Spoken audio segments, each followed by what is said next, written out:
Hi, my name is Rich Bibby and I'm a technical advocate here at NetBox Labs.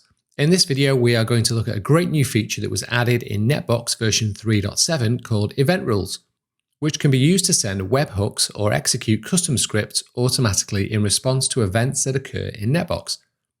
For example, it's now possible to run a custom script whenever a new site is created with a particular status or tag. Event rules replace and extend the functionality that was previously built into the Webhook model. And if you have any existing webhooks configured in NetBox, then event rules will be created for these automatically when you upgrade to version 3.7.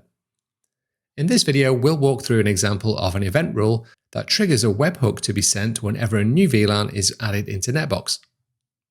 So we'll start with the webhook itself. And if you aren't familiar with webhooks, then the easiest way to think of them is that they are a way for one application to send automated messages or data to another application. For example, you could have NetBox send a webhook to your automation platform to trigger a playbook, or to your monitoring platform whenever you add a new device.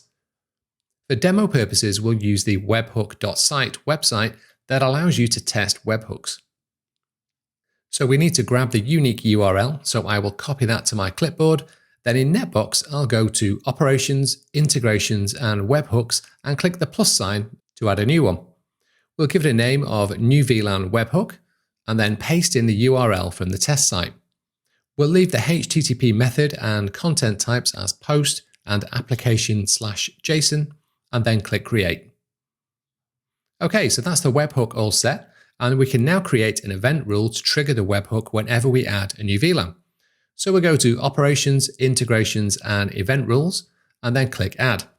So we'll call this event rule New VLAN and give it a description.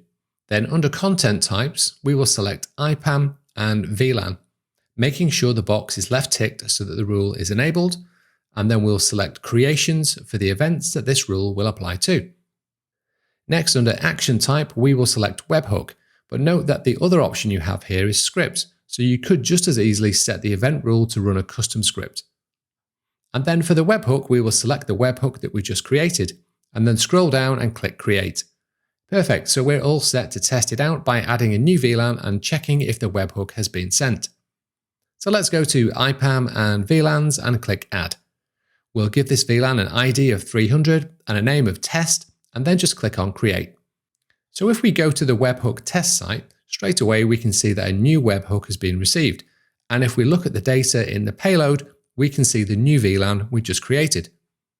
The other way to check that the webhook was sent is to go to the backend admin menu in NetBox by clicking on the username and then admin, and then click on system and background tasks. And in the default queue, we can see that we have one finished job. And if we click on the details, we can see that this is the new VLAN event rule that was triggered to send a webhook.